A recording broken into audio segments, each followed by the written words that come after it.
You're watching Football Daily, and here's this week's biggest transfer news and headlines.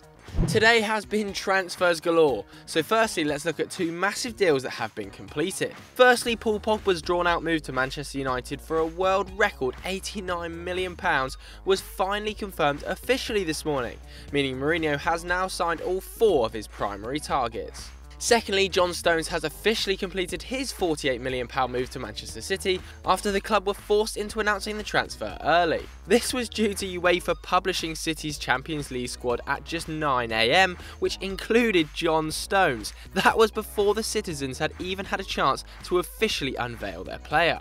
With Pep and Jose splashing the cash, Arsene Wenger is playing catch-up and is still desperate to sign at least a central defender.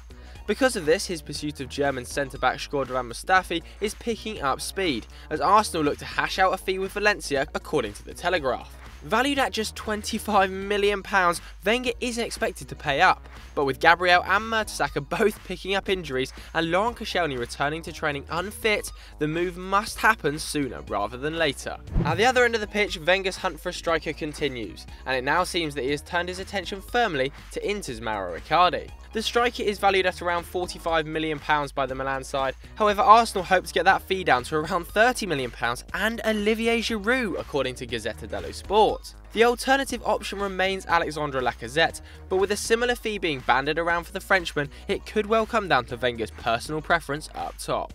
The final player Wenger is chasing is reportedly Riyad Mahrez, however he is now facing competition from Chelsea manager Antonio Conte. Wenger made early inquiries into his availability, however was told it would cost over £40 million to pry the Algerian away. This is despite the player telling Claudio Ranieri he is desperate to join the Gunners. He may well have told Ranieri he wants to join the Gunners in private, but Mahrez is still not expected to hand in a transfer request officially. Up on Merseyside, and with John Stones leaving Everton, Ronald Koeman has moved quickly to find a replacement and has reportedly agreed a deal with Swansea for Ashley Williams. The Times claim that the Welshman has flown to Liverpool to undergo his medical at Finch Farm, and the announcement should be imminent. The Toffees have also offered striker Romelu Lukaku a new deal, with the hope of fending off advances from Chelsea and a host of other clubs. However, The Guardian claim that the Belgium is likely to reject this new offer and desperately wants to leave this summer. Antonio Conte originally saw a £67 million bid rejected by Koeman and is now reportedly hoping that Lukaku will hand in an official transfer request in order to force the move through. Over in Germany, and Carlo Ancelotti is keen on activating Kingsley Coman's option to buy clause at the end of the season, according to Bild. The Frenchman is on a 2-year loan deal at the moment at the Allianz Arena, but Bayern do have the option to make it permanent for around just €20 million. And it is now expected that Bayern will definitely take up that option to buy at the end of the season. From Germany to Italy, and AC Milan are attempting a shock move for Real Madrid playmaker Isco, according to Madrid-based paper AS. The Italian side's new Chinese owners are willing to outlay massively in order to take them back up Serie A as quickly as possible.